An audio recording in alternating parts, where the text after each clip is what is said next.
it came from a micro to the macro, you know. I wrote Sojourn first, mostly in processing thoughts and micro moments, you know. They gave 15 years to my first babysitter. What does that mean? You know what I'm saying? I watched my babysitter, an older teenager, go through the shift that happened everywhere around me when my neighborhood got hit with crack. You know, like things that were regular became irregular in a way that no one could understand. So like this kid who was like trustworthy enough to be my babysitter now sprayed up the local corner store with a Uzi with his homeboy. Not too long after his wardrobe changed and he started wearing jewelry. Those were the things that I could identify. That he started to look different. Not that he Mm. acted different because I was really little. You know what I'm saying? But that's what I remembered. And then I remembered he was gone. And then I didn't see him again until I was a young man. We're all survivors of the drug era. That we are the crack babies. I can't write a thesis on it, but I could tell you what I remember. Microphone check, 1 2. What is this? It's the 5'7" assassin in the podcast business. I am your host, Rohan Patra, the rap music plug at your service. Here we are again at the end of a rainbow. On paper, the combination of Cavalier and Child Actor felt like a match made in heaven. Child Actor's dynamic, psychedelic production seemed like a natural fit for Cavalier's malleable rap delivery and cerebral lyrical approach. But for a collaboration to really work and be something that is special, more than just the measurables have to align. There needs to be a like-minded musical philosophy and innate chemistry for truly great music to manifest. This was certainly the case with these two, as they put together a stellar body of work in CINE, which is absolutely one of the best albums of 2024. And lucky for us, Cav and Child Actor are here with me today to talk about why their creative relationship was so fruitful, the backstory to some of CINE's most intriguing moments, and much more. The Rap Music Plug podcast presented by QLC TV is the remedy to the I don't have anything good to listen to problem. Through in-depth artist interviews, album reviews, and general rap commentary on the best that the underground rap scene has to offer, this is your one-stop shop to knowing what to add to your queue, play next, or pop into your record player. Welcome to the show. Cavalier, Child Actor, how you guys doing today? Great. You? Amazing. Fantastic. I'm fantastic. How has the release of CINE felt for you guys thus far? And I'm saying CINE because I know I saw that on Twitter. Oh It can man, kind we of be gotta get pronounced right out of the multiple ways. gate. I like CINE. I heard that was okay. I'm gonna go with that. I mean, it's all okay. Yeah, it's all okay. Like cinema, Mm-hmm. Spanish is cine. You know what I mean? But I don't know, Max. How's the release been for you so far? Good. I mean, it's like for me, it's like normally things I do are not, I'm way behind the scenes normally. So like it's the first time I'm, got a rap record with my name in the title. So like, that's kind of cool. It's nice. I This mean, is the first time? yeah. It's been the Oh, first time rapper and child actor album. Yeah. Well, the Shamar was an EP though. Okay, I'll Mm-hmm. clarify. I gotta say, first time an LP. So, but yeah, I mean, this was also it's like, since you're more established, it's like you got fans, and it's like there are stakes for it. It's like, oh man, like people have certain expectations for a Cav record, and I want to, live up to them. And so yeah, for me, I felt like that responsibility. But people seem to be enjoying it, so that feels good. I don't know what the metric is. You know what I mean? Passion. I don't know. I don't know how to gauge it. Everything's algorithmically driven, so I see my own fishbowl. You know what I mean? So I don't know. Mm-hmm. It seems to be performing well. I'm on the little label that could, you know what I'm saying, and I say that proudly. Um, I feel proud to be adding a brick to a catalog that's quite strong and has been on a tier, it seems, for at least the last 5 years, you know. Mhm. So on that regard, I feel proud of what we did. I feel proud that I was able to do a project that was completely birthed in the backwoods, chamber. You know what I'm saying? And that's also my first time doing something like this in that way. Backwoods is the first time I've done anything with a label, all this time. So even hearing Max say that there's expectations for a Cavalier album, I can't say I know what those are, you know. Like we spoke about earlier, and when I seen him in October, he was congratulating me on the year that I'm having. He's like, "Man, the year you're having," and I've been getting that a lot. And the follow up is like, "Well, how does it feel? How you feel?" And I always respond like, "I have no idea." Like, I'm. It's not that I'm not enjoying everything, but I'm still on the court, so I Hmm. don't know. I don't know. I don't know the score of the game. I'm still. You know what I mean? It feel like Yeah. we it feel like we winning, but definitely still on the court, so I'm not sure how it feels yet. Yeah, you definitely winning. Like, when I think about this record specifically, I know Max, we were talking over DMs before, and you were saying how, kind of to your point earlier about how this was like, felt like your first truly fully collaborative like studio album record, and that was primarily because that creative process for Cinna was so collaborative between the two of you, and that kind of, for that sort of chemistry to manifest, I would imagine you really need to be on the same wavelength. So what did those conversations look like as you two game planned the direction you wanted to take this album, and like what did that initial vision look like? Yeah, I mean, I think what was special about it for me is like very often as a producer, you're trying to like bring someone else's vision to life. But this was that, but it also was like, Cav definitely showed he was interested in kind of coming to my court too. And so like it was definitely more like what can we create together? Um, and I mean it took a lot of twists and turns. It really was supposed to just be an EP at first. To them, not to me, but Yeah, well, that was the on paper. Yeah, probably never even crossed your mind, but like, I took Woods as his word. Wood was like, "All right, guys, 5 songs, that's it." Um, I was like, yeah, I mean, it pretty much got to like, you pushed it to 7, and then he's like, "All right, okay, let's just make it a whole thing." But yeah, the conversations, it was like just the right amount of conversations, honestly, because we had like a few key long conversations where we got in depth about it, but then like also gave each other a lot of space. It's like, okay, like now put that in action. Um, a lot of freedom and a lot of just being on the same page, like feeling what each other's doing. Yeah, very intuitive. I mean, the collaborative elements, I think we occasionally had some ideas for like, what directions the other might take, but it was mostly just like, yeah, keep doing what you're doing. Or it was mostly clarifying, like a big one was that first conversation with Cav where he mentioned buses, and that that was like just like it was like it turned on a light in my head. It was like, oh, buses. I didn't realize that buses were that like because the wheels go in that first track, Sojourn. And then it's like, oh, those are bus wheels? Oh. Mm. And and then he told me all this like how important buses were to him in a certain part of his life.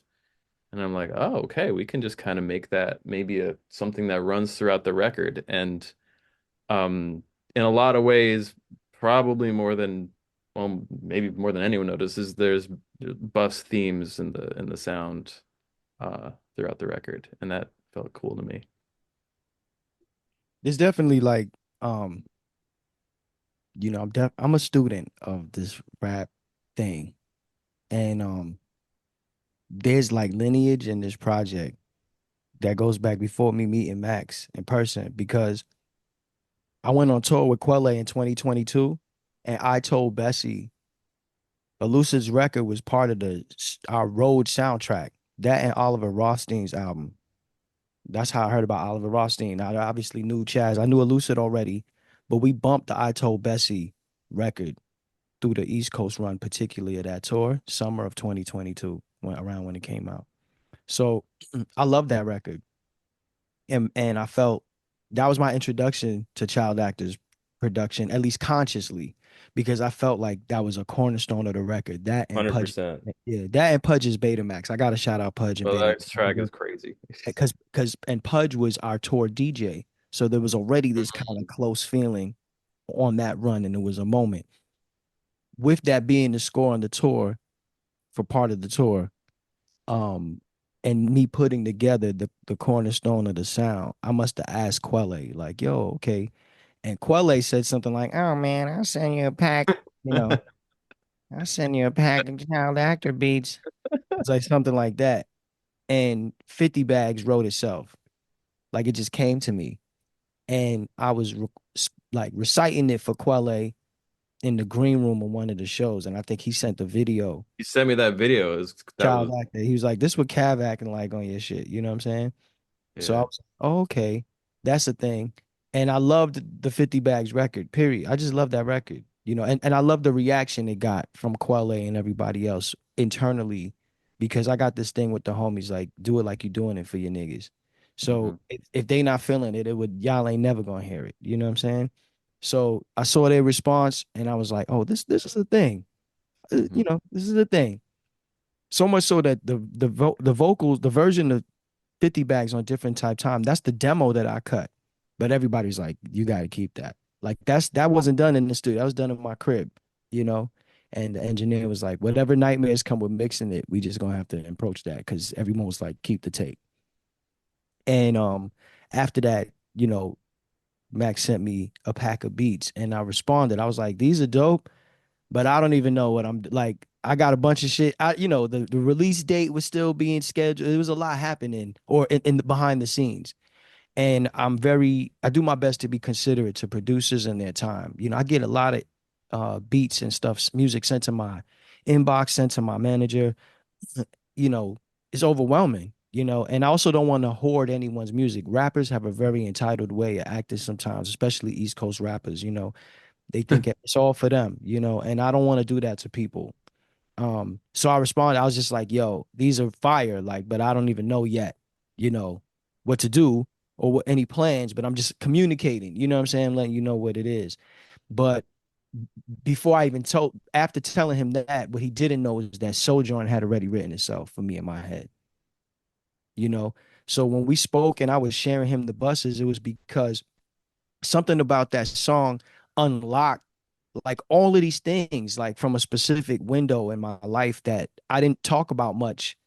It's sometimes alluded to in certain songs or whatever. It's alluded to in 50 Bags, but it's actually specifically alluded to in 50 Bags. So there's a thread there too. But I I don't know, something it was almost like that moment where like a therapist unlocks buried memories or things that were traumatic or that you just kind of had to tuck away deep down. And you didn't revisit them for a while and they were coming back in vivid detail. And I was Hmm. like, oh, okay. So when we spoke, that's why I was like, well, this is the thing with me and buses. Like Jay-Z got this line where he was like, I was on the Peter Pan bus. You was hanging Peter Pan in your room. Who's fucking with whom? Like that when I heard that, that resonated hard with me because there was a period with this cannabis shit and all of that stuff. The risks you were taking were on par to like over weed now, which is so like, the state makes money off weed, right? Yeah. But very recently, you could really ruin your life off some weed shit. You know what I'm saying? And like you, for some of us, the busways were more safe than a personal vehicle moving between state lines and stuff like that. So I spent time on the bus. And I'm also a fierce advocate of public transportation anyway. So there's that. But yeah. Yeah, that's that. I mean, that's really fascinating because like that specific time period. It's cool how music does that, where it just kind of it has that therapeutic effect where it activates a memory, and then now your mind's in a whole other place.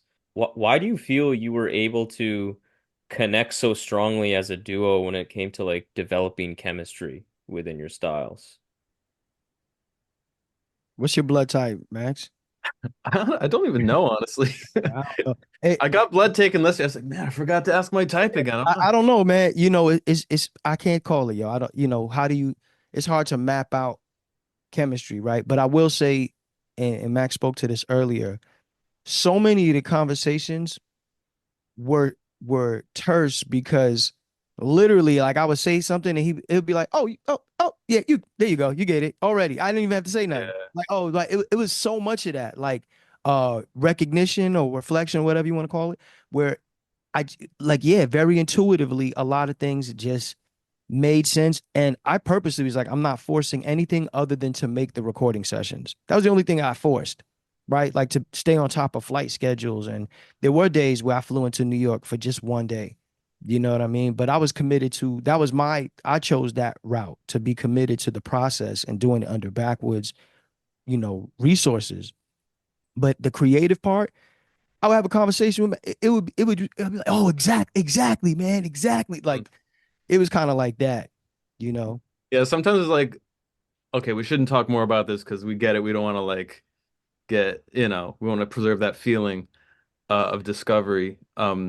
But yeah, I mean, I mean, the short answer is like basically we just share a lot of, affinities. We just feel a certain way about sound, like the sounds of things, but also just, I think we also just respect the idea of what a collaboration is. A lot of people just micromanage. It's just that kills a collaboration. Some people, I guess, can do it. That just for me, it's like if you're like, okay, yeah, this mix is good, but just change this, change this, like it just yeah, it kills some magic. And there's just so many things where it was like, I think one of the best like Cav would say like on Sojourn, for example, he said like, this needs I feel like I'm hearing a keyboard solo somewhere. And like that's all he had to say. And then I'm like, yeah, okay, like I'm gonna just like do a really, really good keyboard solo here. Like I don't directly play keys on stuff a lot. Um, but I'm a pianist and so it's like, you know what? I'm gonna make this keyboard solo like really special and like and that's like my favorite part of the song now. Hmm. Um or like I think he said in Sword Lily is like, I'm hearing some congas on this, and it's like Yeah, some very kind faint. Yeah. of yeah, and so like just at the very end of the track, Hmm. faded some congas in, but like just like little Little things shit like like the that. drops on Judy is Forever, that little subtle drop on Judy is Forever. Yeah, yeah, Mhm. and in this record, yeah, I just ended up doing a lot of post production to make these fit a certain way. But yeah, beyond us just being on the same page, like there was something of like a lot of coincidences where just it's like things falling into place or feeling right. Like I can't even remember all of them, but there were a lot. The only one I remember right now is like driving to the studio to mix Sojourn. I passed like some sign that said Sojourn. Like it's not a word you see normally. I was Yeah. like, yeah, like what's going on? Yeah, There's it a, really. there's a lot of those in the project. There's things inspired directly by stuff Wood said to me while we were working on the little shit. Like that shit starts Cali Sober Bond villain. And that's because I think at the Toronto show, it might not have been at the Toronto show. No, it wasn't at the Toronto show. But when I was on tour with Arm and Hammer, at the end, towards the end of their set, they're bringing me out to do the song that I have with them. You know what I'm saying? Keep a mirror in my pocket, something like that. So he's calling me out back to the stage. And as I walked on the stage, Woods is like, this guy's like a Bond villain, man. I feel like his shirt is open. Like, yo, and I looked at him and I was probably stoned and I was like, you're right. you know, but that's why, and then I revisited in the song, in context of why I'm that. You live to die another day. That's my catharsis. And Die Another Day is a Bond movie. You know what I'm saying? So I Mm. wanted to put those things in there. And also just to, we're humble cats, but I could say this about other people. Not all beat makers are musicians. Not all musicians are successful beat makers. Child actor is great at both. So that's why I knew that already though. he may not have known that I knew that about him, but I knew that part. So that's why I was like, nah, you trust people to do their part. That's the collaboration is trust. I'm gonna take care of the raps. I don't have to micromanage. You're the musician. We can speak where we speak is the that's the Rosetta Stone, right? Where we meet. But then you trust people to do, you know, the the director trusts the cinematographer. You know what I mean? He trusts the lead actor. Everybody got to do what they're supposed to do. The micromanage, because I will manage myself. I'll micromanage myself in the sessions. I'll keep that part organized. But this part, everybody just got to do their job. Willie Green did his job. That's why I went there. I went there on purpose. I have history with Willie Green because when I was living in those, that's how full circle it is. And I'll end it on this note as far as that question in the chemistry. When I was living those moments, some of them, and coming out of that chapter of my life, Willie Green was one of the people that allowed me miscellaneously to pull up on his studio without sessions, whatever, and would call me there just to create and be on songs. I didn't even have a record out yet. It was mostly studio lore, and Woods talks about that in the bio that they wrote for me when Different Type Time came out. But Willie Green, he knew. He never asked me about it or whatever, but he knew I was out there doing delivery and all of that. He knew I was on the bike and all of that shit. But that wasn't a factor. And he would allow me to come early in the morning, late at night, random times. And I'll be recording these random ass records or shit that he asked me to be on. And now here I am years later, out of that chapter, and I'm in his real studio, you know what I'm saying? Laying down these real ass records. So, everybody just, it was a lot of alignment that also piggybacked off alignment to how I got to Backwoods at this chapter of my life in the first place. Yeah, that's beautiful. Yeah, I feel like with between you two, it really feels like it's a conversation between the rapper and the producer. Like it really, there's such a synergy with everything. A movie need a score. So, with the release of Cinna, obviously it comes off the heels of Different Type Time and Death Tape 2. So, after taking so much time, Cav, with your music, not releasing studio records for several years, what compelled you to really spoil fans with three full-length, very different records back to back to back in this year? Uh the gods. I don't know.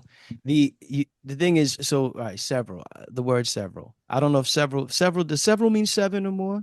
I'm not sure. Oh, no. I use several over I used to have. two or It's maybe over three. like So slightly I more than a used to- few in my few mind. is three and up, and then several's like when I think it's been more than three. okay. Um, I did take that gap in releasing music formally to some extent from private stock, but also not, right? I put out things that weren't on streaming. But I did take a gap, but I didn't stop creating. So, Yeah. which is why Different Type Time is as healthy of an offering as it is, right? And then there was the patience of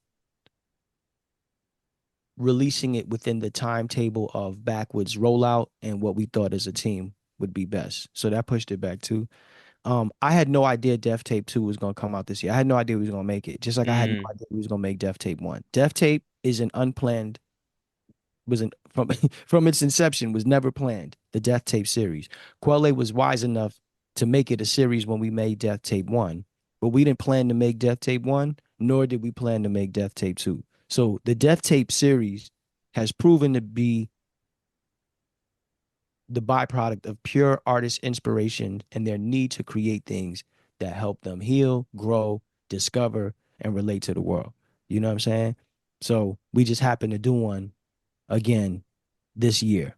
And that's why it's focused on Denmark, because the circumstances around Denmark was present and was center place in those circumstances. Hence why Death Tape 2 features Denmark, you know. Um, so there's that. And then the same with CINE, right? Like I didn't know I was going to make this project with Max. I just could sense. I've been big on just listening to my gut lately. So with the 50 bags thing, or even how I told you from I Told Bessie and that whole progression at the Backwoods pop-up when we finally met in person, when Woods had suggested we work on something, he didn't know that Max already sent me a pack of beats That that is I already crazy. told him. You know what I I'm don't saying? He didn't understand know how that. that happened. Yeah, exactly. That I already told. out of all the people that send beats, is only a couple people that I even respond. It's probably like August Fanon and like, I responded to just let him know where I was at with it, that I received it but here's where I'm at with it. So we were already having these conversations, but he didn't know I already wrote Sojourn and I was figuring out what was even happening, like, and why. Like, why am I going there? Why am I going to this place? Um, so Wood says that, and I had told, Max reminded me that I said this, but I kind of gave indication, like, I don't really make like small projects. Like, I dive into whatever I'm making. It was kind of what I was attempting to communicate. So even then, I couldn't have told you that an album was going to come out the same year. I was very focused on different type times, gearing up for that and releasing that to the world. So, as far as with the fans, I didn't know. I didn't know um the studio lore that got me here before I had an album out is reflective of the fact that creating has not been the issue. My back and forth or tug of war has been with the systems we engage to put these things out in the public domain, you know. But creating shit, I'm gonna create shit, you know. Um, and I have other projects that haven't come out yet that I thought were gonna come out this year, you know. So perhaps that'll be part of 2025, you know. Even Death Tape 2. Death Tape 2, the original, when we realized Death Tape was a series, we had material that could be Death Tape 2. And that's not what Death Tape 2 was. This Death Tape 2 was a completely uniquely spawned thing. So the stuff we thought was gonna be Death Tape 2 didn't even become Death Tape 2, which features a whole nother artist, you know. Man, interesting. Yeah, I mean, this has just been such a killer year for you, and I'm happy it all kind of went that way because I think I saw you I think I saw you reply to someone on Twitter with this comment, and I thought it was very interesting. I think someone was commenting about how much you just dropped, like, or like, oh my God, you've really given us so much, and it was just fascinating. You were like, man, it went from where's the Cavalier music to like, damn, this is so much. Give us a break. It's really cool how that kind of flipped the script Yeah. immediately.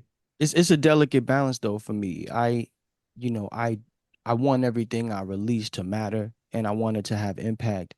And um flooding the banks for flooding the bank's sake is not my preferred way to execute, you know. So at the same time, I'm the type of player that could come to an away game and drop 50, you know. And maybe I just needed to remind people of that. And it definitely helps that the records are so unique to one another that it doesn't feel really redundant in any capacity at all. Um, and I think when I look at the work you did here with Max, like as the producer, given that you've worked, as a primary beat maker on other projects in the past, but not necessarily as hand in hand as we've talked about, as you did with Cav on Cinna, what did the opportunity to work so closely with the MC you're working with this in this case unlock for you as it relates to kind of adding inspiration or even like giving you context or direction for the instrumentals you crafted for this record? Like how did it help your process? Um, I think uh it's in some ways probably most of the ways are too hard to articulate. Um, but I would say that for whatever reason this project felt like I wanted to, I don't know, understand things from his perspective, I guess. Like I wanted to, very early we were talking about it being a movie or something, and like that's dope to me. I love movies. But like I right away am then like, okay, well, what's the movie about? Like, and it's not like, oh, the movie's about Cav, because like even then it's like, you could kind of say that about any record. And it's like, um, so it's like I really wanted to whenever that's why I think there was so much post-production, because normally I don't do very much to the beats after they've been wrapped on. Like there are some notable exceptions, but I obviously I think if you hear a lot of my beats, that kind of comes through that they're not too micromanaged. But this one felt like whenever I heard something that he did on a song, it's like I wanted it to reflect in the song somehow. Um and so yeah, it's like that's how the bus thing happened, and he's him telling me about like these beats are unlocking parts of his life. It's like, okay, what's that? What's the feeling of that part of his life? Like what are the sounds in his life? How can we make the sounds that he's experiencing? Like I wanted to like have him hear stuff and be like, how did you know it was like that? Or something like that. Like it just like became Judy is forever. Ju- yeah. Judy is forever did that for me because Max brought it full circle by it's almost like a tailor, right? Because I came, he had the materials, he had it all there, and it's in the style that I like. And then he saw how I was rocking it and was like, "Oh, okay, let me tailor it like this." You see what I'm saying? And it allows things to have a bit more depth because every rapper say they shit is a movie. But rapper don't say that. It's a movie. You know what I'm saying? And for me, musically, it literally is a movie because not just this project, my process, I see my verses and then I write them. That's why I write in my head first a lot of songs. Like Max will tell you that I didn't know two of the songs, I didn't know they was done. I had to kind of be like, I don't really know if it was done until I recorded them. I had wrote so much of it in my head that I was nervous that I didn't finish the song. And on the last session, I laid them down and they were like, nah, that's the song. And that's Sacrifice and Gifted and Talented. They were done in the last hours of mixing before the project had to be Wow. submitted. And I did them back to back. But I had written them so much of it in my head already. So it really be a movie for me. I'm translating what I'm seeing and feeling to raps a lot of the time, you know? Um, so there's that. And then on the music part, you know, I didn't as really like sometimes there's an arrangement. So Max has a way of creating it doesn't sound like some cut and paste, like quantized loops, right? There's a freedom there. Almost even if it's a loop, like he just played it like that. And I like that as a rapper. It allows things because I'm already a student of technique.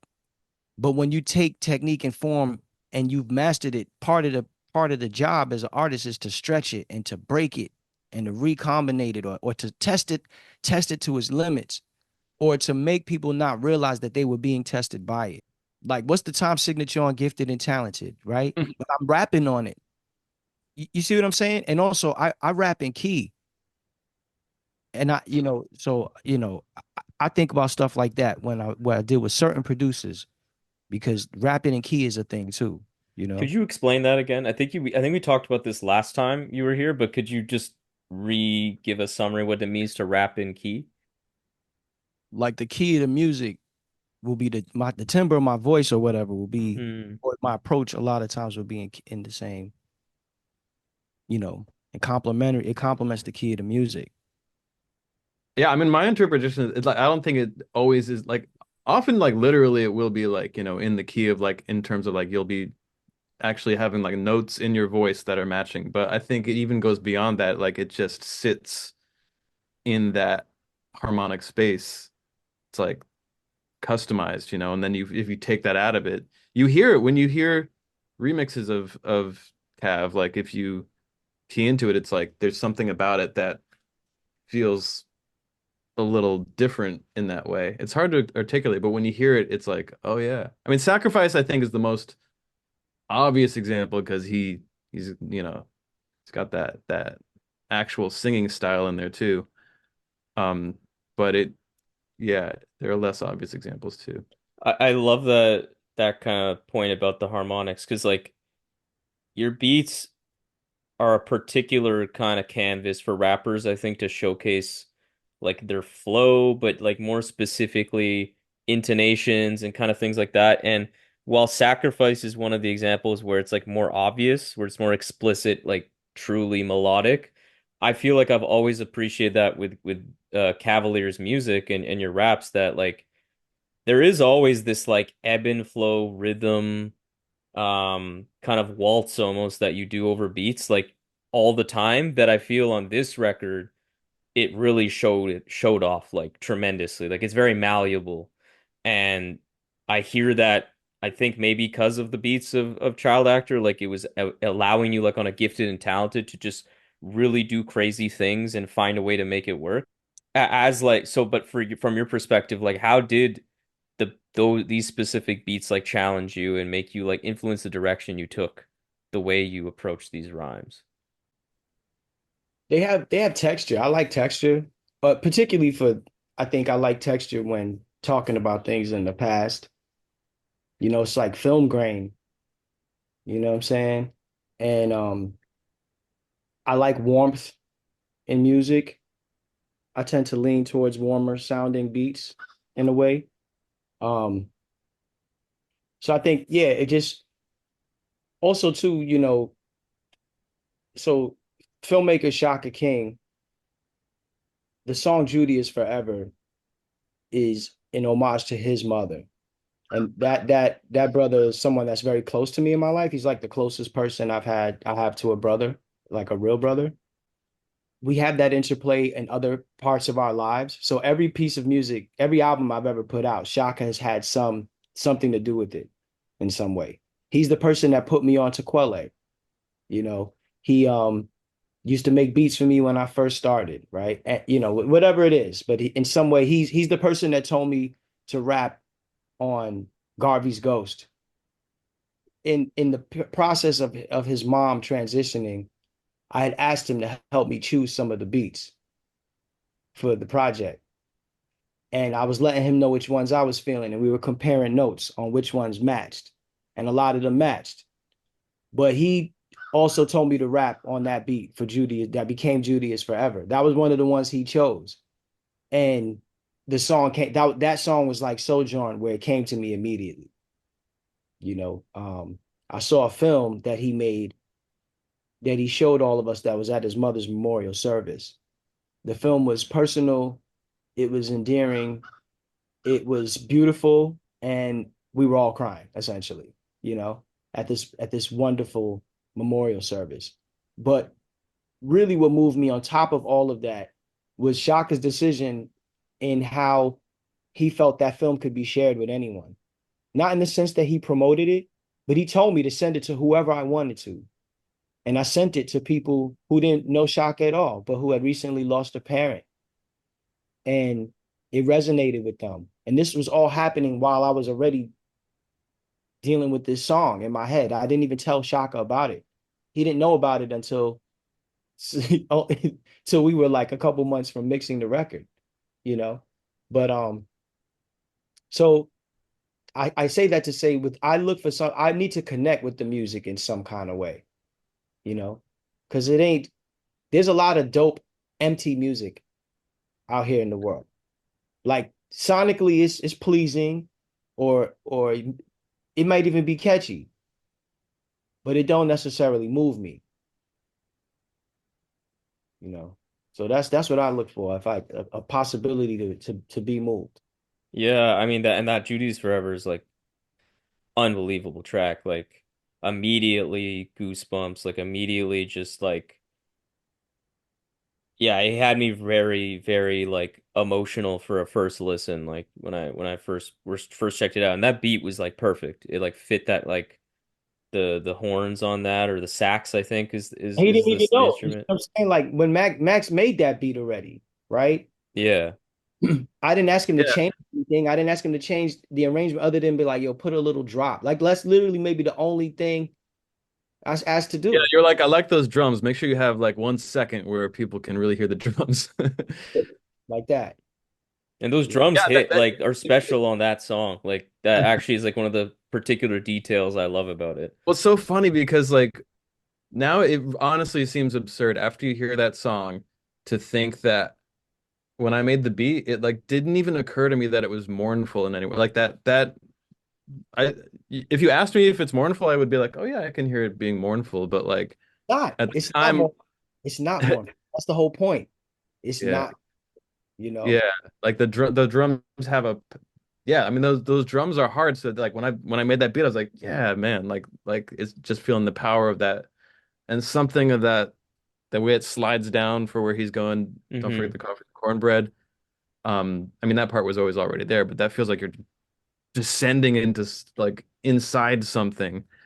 Um, and so when that's paired with what he did to it, it's like, yeah, I mean yeah, it gave me chills right away first time I heard that demo for sure. Um, and then in the context of the record, it became, yeah, I mean, there's a lot I can say about it. That's how I felt when it happened to me. I want us to at the memorial service, Shaka shared stories about his mom, and we're watching her son.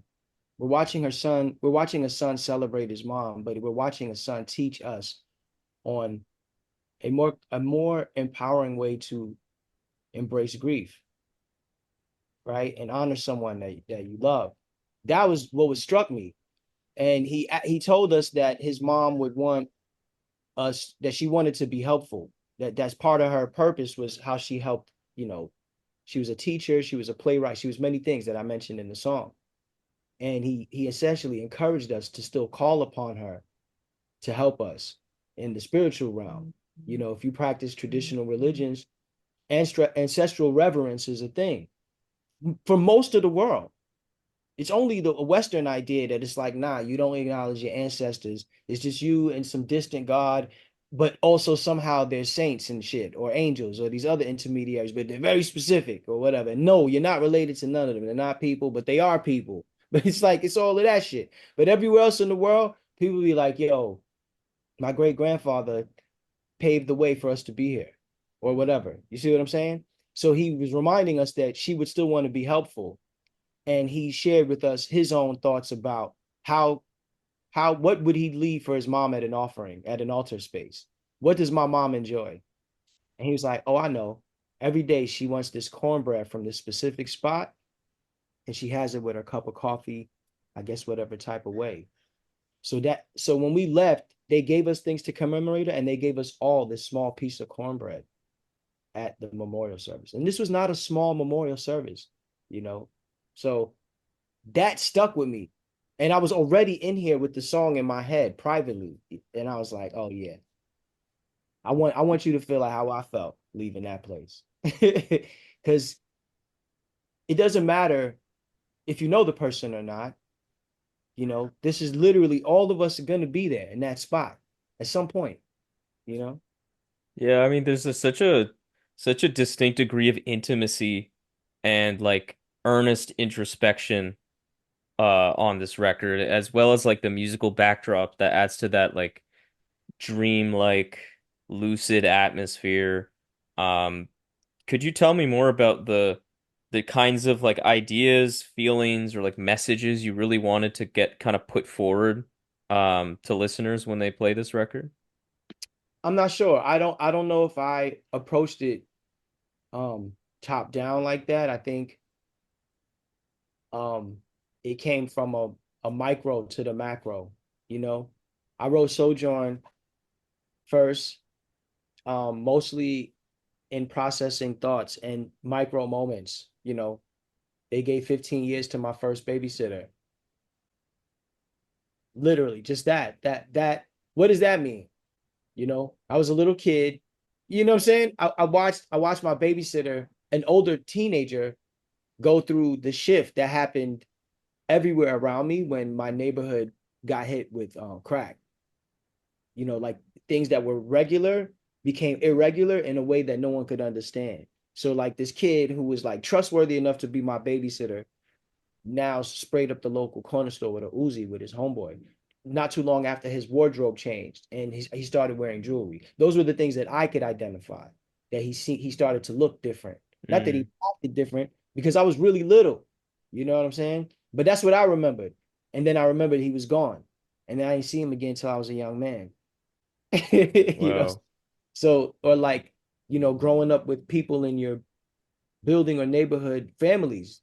Like I think a part of me is intrigued with the popular narrative that everyone is a drug dealer versus the narrative that we're all survivors of the drug era, that we are the crack babies. We are the crack babies. You know what I'm saying? Because not just the children who were born literally addicted to crack, but we are survivors of that era. We're survivors of Reaganomics. Like Reaganomics only that's like a 40-year thing. You see what I'm saying? So what does that look like on the micro? Well, I don't know. I can't write a thesis on it, but I could tell you what I remember. I could tell you that I had to explain to my little sister when I was in fifth grade what that was and why parents of our best friends growing up were knocking on our door asking us for grocery money. I think the messages I wanted people to get were more about um it's okay to process difficult things, maybe, particularly men and men of color are better served not just burying this all, but right now in this era of tools and all of that, we can process things a bit differently. Shout outs to Brownsville Kai, you know what I'm saying? God bless the dead, because I think his music was a long journey of doing just that, right? And if you notice, it's not glorifying crime life in any particular way. It's almost diurnal. Is someone really processing and dealing with the realities of what all of that meant? Yeah, 100%. I mean, that's what he was always so amazing at, was like adding a level of humanity and just like real life. Like he just made everybody feel like they aren't like you don't see these people on the news like as just these like distant figures of people. They're like, no, these are like your neighbors. Mm-hmm. Imagine if your neighbor was just caught up in this, like what would you feel? I just think Right. he was so excellent at that. Like, man, just Because rest in listen, peace. Like, listen, goddamn. you have to humanize these things. Like it is your neighbor, it is your aunt, it is you sometimes. That's what I mean. Like I'm watching I had an encounter just before quarantine where someone told me in my travels that they were surrounded by artists who were mature men who had children and who had knowledge of self, and that they started to get more money the more drugs they sold in their music and the more people they killed in their music. That became the equation for their success. Hmm. And that he was seeking us out because something in his spirit started to reject that. He was like, yo, I don't know if that's right. And I started seeking y'all out. And I thought that was interesting. You know what I mean? On the Lupe tour, uh, someone on connected to one of the opening acts saw me, and they probably made a reading based on how I be dressed. So he was like, "Yo, what do you do? You sing?" You know what I'm saying? And I was like, "Nah, I rap." And his question was, "So what kind of rap you do? Is it conscious? Is it gay?" And I was like, "I don't know, man. I don't know." And I wasn't trying to blow him off. I was just no spacey. I was just like, I don't know. You know what I mean? Like, and then I kind of just like, well, I'll be getting high, I'll be doing whatever. I just ain't kill nobody. And he laughed and he was like, oh, I fuck with you. I was like, yo, I ain't kill nobody, man. You know what I'm saying? Or not yet, or whatever. I'm just like, I'll be taught whatever. But it'd be the same shit. You know, uh, I don't know, man.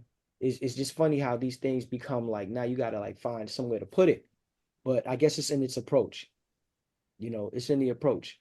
We could all be colorful and everybody's the illest superhero. All right, well, who's the villain? Or what are the circumstances that a hero was even needed? Like why did you even need that? If everybody's the hero, then no one's the hero. You know what I'm saying? Like who would you and no one needs saving then, right? So it's kind of like, nah, that ain't real to me. That ain't real to me. And I also sometimes hear some of it and want to be pointing like, nah, man, it wasn't like that, man. It Yeah. wasn't. And we owe the people who didn't make it this far. We owe them to do it right by them, to be like, nah, it wasn't like that, yo. Don't tell these kids it was out here like that, man. Yeah. Yeah, definitely. And I mean, like, as the from the musical perspective, like, Max, like, did you want people did you want to create a soundscape that was like very complementary to this kind of like very personal micro memories way that Cavalier approached the record, in terms of like making it feel like very meditative and dreamlike? Because that's like, even within your catalog of music, this one felt exceptionally introspective, like just by the feel of the music. Like it was really like really paint, like kind of allowed you naturally to focus in on the what the rapper was saying. Yeah, the answer is yes. But I will say that that is partly due to just what, the sounds that have gravitated towards. But it was also a conscious effort. Like I don't know if there's any truth to it or whatever, but I find it useful if I'm working on a particular project that's maybe more than, or even just one song. I don't know, to have some kind of meaning for myself, some kind of story I'm telling in some way. I don't literally mean a story. Um, I mean, I wish I could explain this. It's like I mean, I have synesthesia, so like music for me, I really see very particular things when I'm working on music. Actually, sometimes I don't. Like it's if I don't really see much, I know it's not like that good. But like I think for this record, it's like I wanted every song to sort of have, or at least the trajectory of the record. Like I was, yeah, telling a certain story that's just for me, but I feel like if I know that's what's going on and I treat everything accordingly, some kind of meaning, some kind of logic is going to be there. You might, as a listener, have no idea what that is, but you might feel like some meaning in there that you make your own thing, but there's some consistency to it. So it's like every song I'm kind of thinking like, all right, where are we? When are we? Like what is our surroundings in a way? Or visually, what is this world like? Like if I just think off the top of my head, like Night of the East, it's like right when I heard that, it's just like, okay, we're outside. Like the Mm. beginning of that song is like we are definitely outside. Like there's none of those sounds were in there. It's just like the moment I heard him rapping on it, it's like, yeah, we're outdoors. It's nighttime. Yeah, maybe. You know what? Or When I maybe not. think of that song, I think of that as daytime, weirdly. Mm, I think of like uh just like because like kids are out playing, but I mean it's like true. a sinister daytime. It's like, Yeah. um and so like there's concert sounds of like kids in that song all the time. And but it gets, it's that combination of like playfulness within something scary. I don't know. Um, Proximity to danger, man. yeah, exactly. It's like cordoned off. You can play here, and then right here, you don't go there. Um, Literally how I grew up. Literally how I grew up. mhm. Yeah, and then that goes into like Moonlight Crush, which is in my head immediately. That beat has always been like dark black, uh like little flecks of color and stuff, but like it's like celestial cosmic kind of, so that's like a very specifically dreamlike deep Did you into. tell Elucid, like, because the song's called Moonlight Crush, like, because how you just No, described it? Did no, you ever say that what you just said to him? no, I That's mean, crazy. That's crazy how that you said He celestial didn't know. moonlight, and then it just that's the name of the yeah. fucking song. He That's didn't know crazy. that I was gonna take. I heard his verse and I was like, nah, we're gonna take your refrain and make it. We're gonna use your refrain. We're gonna use that as a refrain. Yeah, it wasn't a hook when he did it, I but it. wasn't hooked, but when I heard it, I was in the studio with him. That wasn't flown in. Like we were in the studio at the same time. So when Mhm, he laid that, I was like, yo, we're bringing that back. What you said right there, we bringing that back. And he was like, word. You know what I'm saying? And then and that's why it's called that. Because it was one of those moments where it's like, again, as Max is telling you what the composition was like, and then here comes a Lucid who didn't even know any of that, but was familiar with the music. That was a track. That's another part of the tree. That track, Max told me a Lucid almost used it. Mm. So when he told me that, some people again they make it about this other thing. When he told me that, I was like, oh, dope. So he should be on the song. mhm. Not like, oh yeah, I'm gonna take nah. Yeah. Oh, bet. That's like me saying like that's like Max being like, yo, another archaeologist went by that site and they was digging over there. And I'm trying to mine for the shit. And I'm like, oh, word. So he went and spent time over there. Yeah, I need his notes. I need his research. Mhm.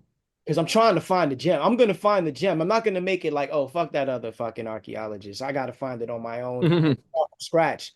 It's like, nah, yo, what did you hit when you dug there? You know what I'm saying? That's So that's dope. That's real dope. And I mean, it like I have to imagine that was probably a Revelator cut that he initially was thinking about because he says No, the I hush told puppies and Bessie. mudfish. Oh, Oh, I well, told Bessie. it was the beat was gonna Okay. be on I told Bessie. But yeah, and then I heard that verse before any of the Revelator stuff, and it had all this. The craziest thing is the beat he references he says locust and honey, right? yeah, And he yeah, says yeah. being alive, I must look up, like which Yeah, he Which is says on. insane which is on because that I album. did a beat for Revelator, Voice to Skull, before I heard any of this stuff, and I called that beat Honey Locust. Mm. And it's like, and he had written that independently. I mean, it's just, yeah, it's another one of those ridiculous things. The That's albums also almost came out the same month. hmm They almost came out the same month as Revelator. So they got relatives. You know, the albums have, you Yeah. know, backwards connection too, but they Hmm. those things right there. Oh, but just to quickly finish that question, just like, yeah. So to me, the record, I imagined this through line to it, essentially of like almost like a road movie or something. You know, we start out on the bus, opening scene. We're kind of like, going through all these memories, whatever. And where then we have kind of episodic, different locations and places, some more dreamlike than others, some more real than others. And like that's where we get the interlude part where I'm that entirely came from just thinking like, okay, Cav's on the bus, like what's he gonna experience? I don't know, what's some kind of, because we wanted that interlude to be on there as an interlude. And then it's like, okay, well, I don't want to just stick this music here. And it's like, oh, he's probably gonna be, I was going through so many bus sounds that whatever I could find, and it's like he's probably gonna witness some kind of altercations, and like what's that gonna be like? He's probably just gonna be like, should I get involved? Probably just let if someone needs saving, I'll save him, but otherwise, like, Literally shit that I've experienced. yeah, and and that was fun because it was like then that was actually three different fights and things woven together of, but then it was like, oh, what would it be like to be the bus driver then? Let's take like a little detour here and like hear like what her experience is like from a different perspective. Um, and then I think the one of the toughest parts of the record for me was, since I'm thinking of this visually and in the storyline, like all those tracks have like a place in this same world, but the one that didn't fit into that world to me was Pole Position, the last track.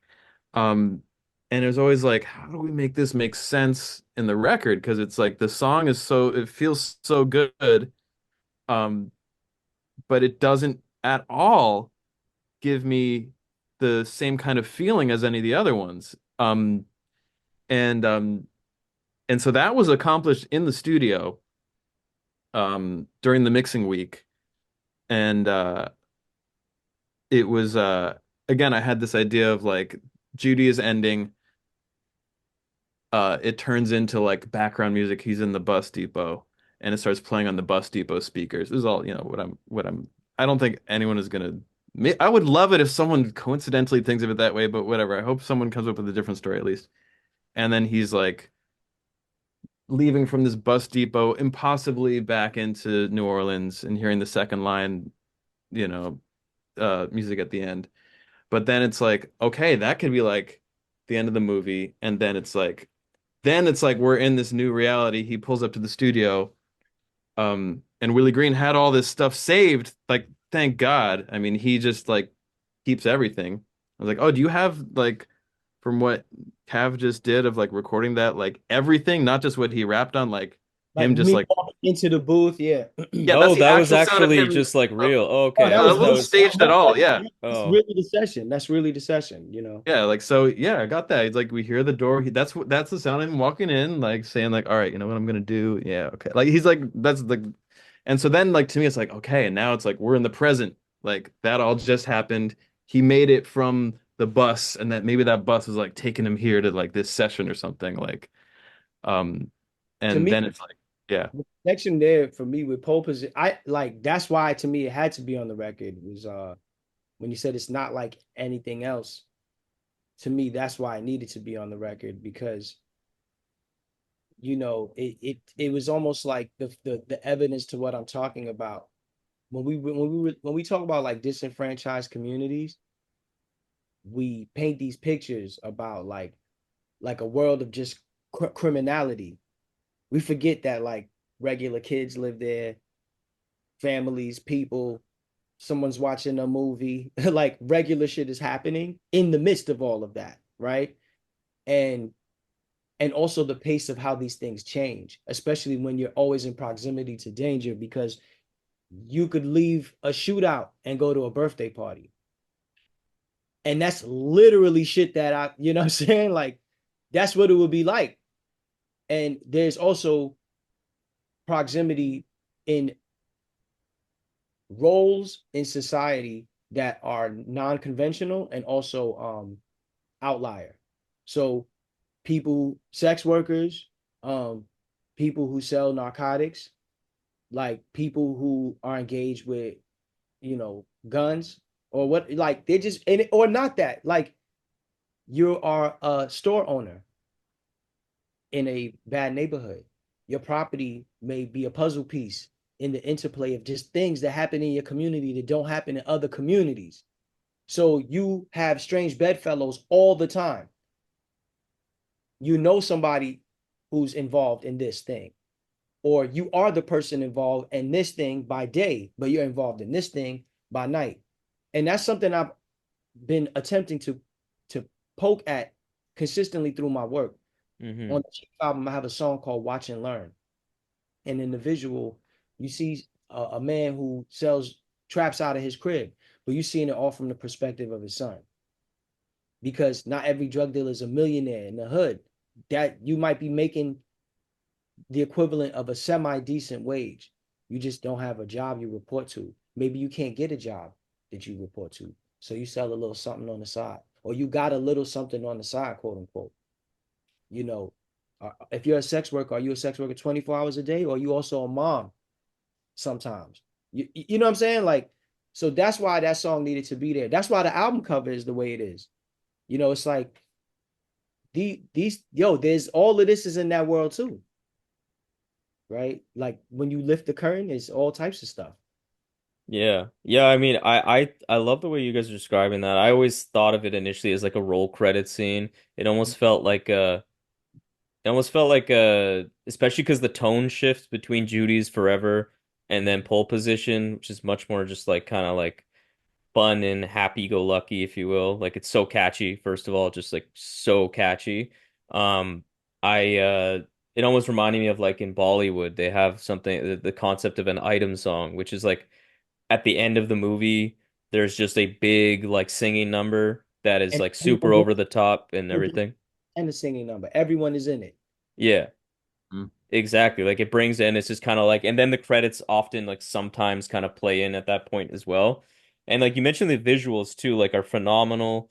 It really did kind of further dug into like your keen fashion sense, something that you've always been like put on display in your various kind of artistic mediums. But it also kind of more that song.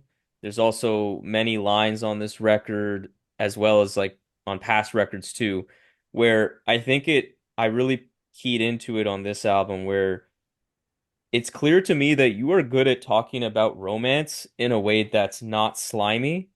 You know what I mean? Like it's actually one of your like elite traits and you have some like great lines, like very poetic, like on Das It, that one I think I tweeted is like my angles challenge your Pilates strength. Like that's special. Like I was playing it. I was playing it a while ago and my girl was over and I like paused it. I was like, "Did you hear that?" And then I just rewinded it and I just like looked at her with like such a stupid smirk on. I'm like, "Yeah, yeah, yeah." But I No, reference all this because I have a bit of like a left field thought. I'm curious to know your thoughts about, which is like in today's day and age, it's like been written about. It's very easily observable now. Like young men are becoming more and more like disenchanted, getting like very radicalized in like to like potentially very antisocial behavior, very hyper masculine, reactionary conservative places. And I wonder if presenting a more healthy display of masculinity is something that like even crosses your mind as you create art, where like general ideals of like being cool, being able to like seduce women is still there, but it's decoupled from like the very like misogynistic and maybe even aggressive overtone that it kind of is linked to in other music sometimes. Like, is that even something that comes to your mind? It comes to my mind in a from the opposite, in like not making a priority on displaying masculinity, Mm. right? Um, I'm gonna just display whatever I'm displaying. So let's if I boil that down to something simple like the album cover, um, what I'm showing you is power dynamics, right? Like we see a rapper with two women a lot, actually, but it's almost like the bald guy in the Ferrari. You know what I'm saying? It's kind of like, yeah, my nigga, like that's what you spent it. That's what you spent the video budget on. All right, cool. All right. The album cover references Jean Paul Gould's work, who did Grace Jones album covers, etc. Many other ad campaigns. His use of people of color in his work was controversial as well. But that photo series is popular. Sometimes it circles on the internet, mistakenly named as Prince as being one of the persons in the photo. It's not. It's regular people that he photographed in that setting. And when I saw it, that's what I noticed right away. That whether the man was involved with them in the time of his life was irrelevant because the women were the ones who allowed whatever to occur. You know, I'm not in the middle. The woman in the middle is kind of calling the play essentially on whatever. It's like a way to show consent. I'm just there. You know, people talk about like, Pimp C was said, I'm trying to get chose. You know what I'm saying? Like, I'm not, that ain't even my style. Like, I'm not a physically imposing person, but I'm outspoken. I can speak for myself. It's just like that ain't even my style. So it's not even about presenting masculinity. Like I got long hair. I'm comfortable in a suit that's the color of desert rose. I don't care. You know what I mean? Like that. You know what I'm saying? I also have healthy relationships with women in my life, in real life, that are not predicated on romance. That can be intimate and don't have to be romantic. And I spoke to women in my life before putting out that album cover. You know what I'm saying? Like it was an all woman crew that did that. We did that together. It's the men that are responding to seeing me as a man in that situation. Mm. That's what's funny. Like most of the pontificating or some dude was like, oh, this nigga Miami Vice. He was really showcasing where he's at in his life and in his world. I was like, oh, I'm not even offended by whatever you thought. You likening it to porn. You made it porn. No one, you can't see no one's private parts, none of that shit. You just never been in a room with women before. That's you know what I'm saying? So I didn't it's the thread really is that the worlds I build with records, I don't want to be the only one in them. Yeah, and I like that because like that how you describe that because like I do feel like even on I'm thinking of a song like Touch Tones off Different Type Time. Like that's one of the most like beautiful like poetic songs I've heard in a long time like that deal with these kind of topics. I think it just showcases like a level of like vulnerability and authenticity, which is clearly like how you actually are, like you're saying. You've developed that through actually having women friends where it's not just predicated on physical romance or anything like that. Um, and it's just really refreshing, like because it's something that I've just been keen on. I've been noticing more and more as I've listened to this album and your past work that I've always started to like. Like there's other artists like Elucid too. I think he does it in a different way where it's like almost like he even like references it in one of the write-ups. I'm forgetting it, but just how sexuality is described in his music isn't like it is in other, where it's like trying to be very viscerally like physical and like pornographic. It's more than that. It's something deeper, and I like the way that you explore it. It's really fascinating. I think it is like important for men to be exposed to this, I think. I appreciate that, man. Yeah, I mean, yeah, I knew when I first showed Woods the photo set, he was like, wow, So the cover is a direct reference to Jean-Paul Goude, and so is the back cover. But there's a whole bunch of the photo set, the shoot became what it became as well. And there's like dozens of photos that are just their own thing now between the process of the photographers and me and the muses. And most of them we can't even post on social media. Like Instagram wasn't letting me post the back of the album on my stories. It was flagged, even though there's no nudity, and that's part of the irony too, because um I see salacious content on Instagram all the time. That's overtly sexual and overtly about the sexual gaze. And in these images, you can't see any genitalia or private parts. There's, it's suggestive in its tone, right? Hmm. That was getting it flagged off of all of our accounts. Myself, one of the muses, but we only in our stories though. But it was like, nah. And I'm sure algorithmically it was affected too. But I'm also like, I don't care. Instagram could blow up tomorrow. The record will be here. The art, the photos, we took real photos. Those are done on film. Everything was done on film.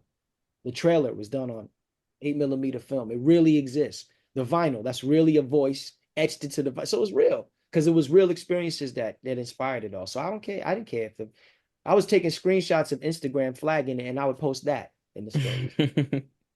Here's my third Instagram flag me message about this vinyl cover. But white man Jean-Paul Good could put that in his book called Jungle Fever, and and it's all good, right? Mm. Yeah, actually, I think this is gonna get. As you're saying that, I'm like, I think I'm gonna have to. I'm gonna keep the background, but I think it's gonna get some kind of limited monetization on YouTube or some shit. But whatever, it's worth it. It's such a great cover.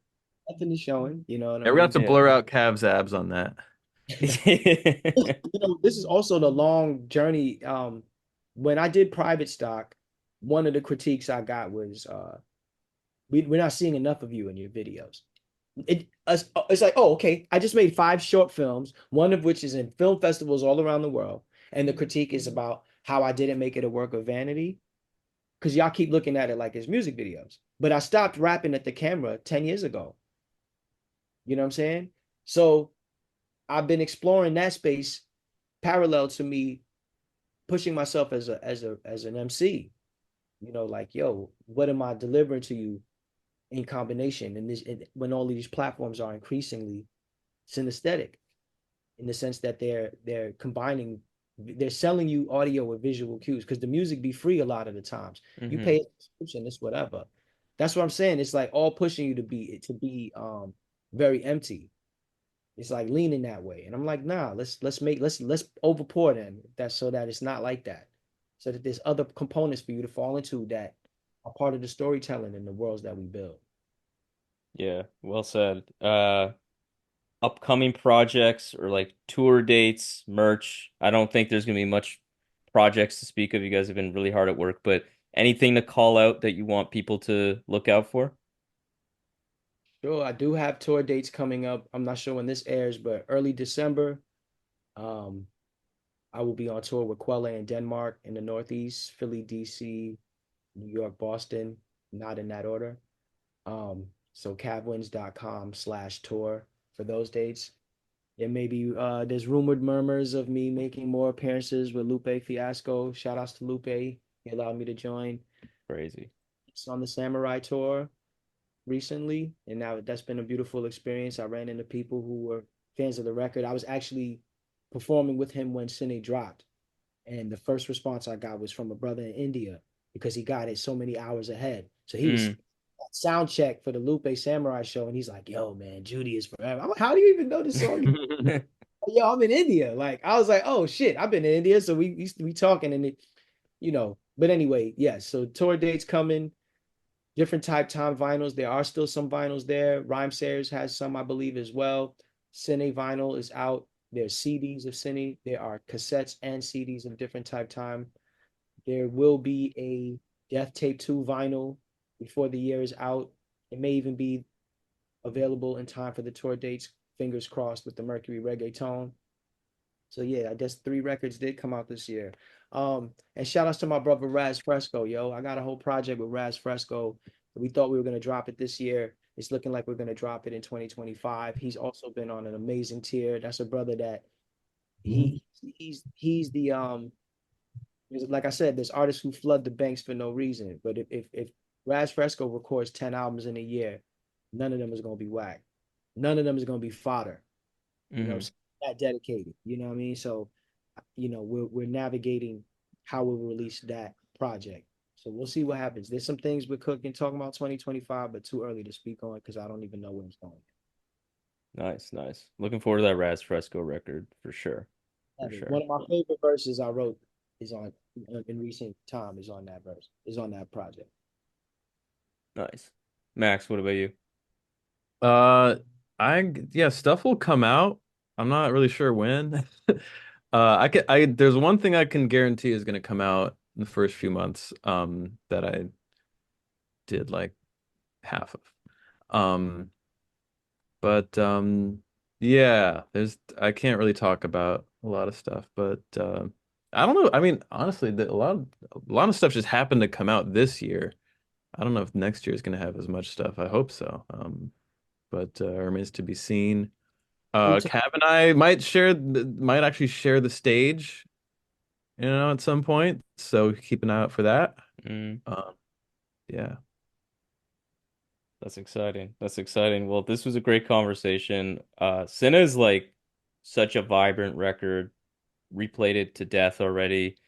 I honestly think this is like out like again like the records that came out from you Cavalier this year are very different.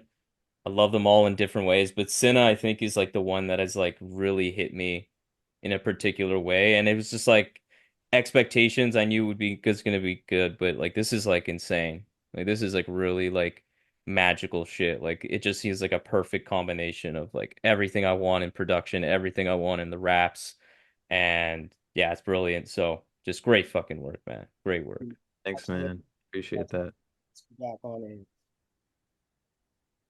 Really appreciate it. And thanks for the time. It's always nice chopping it up with you guys. I hope I can see you in person at some point in the near future. That would be dope. I'm through. Thank you, man. Peace. Peace. Thank you for listening to another episode of the Rap Music Plug podcast. If you enjoyed this episode and want to not only support the show, but join the fastest growing community of like-minded indie rap fans, go to patreon.com, search for the Rap Music Plug podcast, and become a patron. You will gain access to an exclusive patron-only Discord that me and 70 plus people engage with on the regular, as well as other patron-only benefits such as bonus episodes, album recommendation reviews, early access to regular episodes, and much more. So if you have any questions about any of the Patreon stuff, or just want to keep tabs on the show, interact with me on rap music and all the great stuff that we can talk about, follow me on Twitter and Instagram at rapmusicplugpod, or shoot me an email at qlctv.podcast@gmail.com. You can also rate and review the show on Apple Podcasts and subscribe on YouTube and Spotify as well. But that's enough self-promotion for this episode. I hope you enjoyed it. Peace.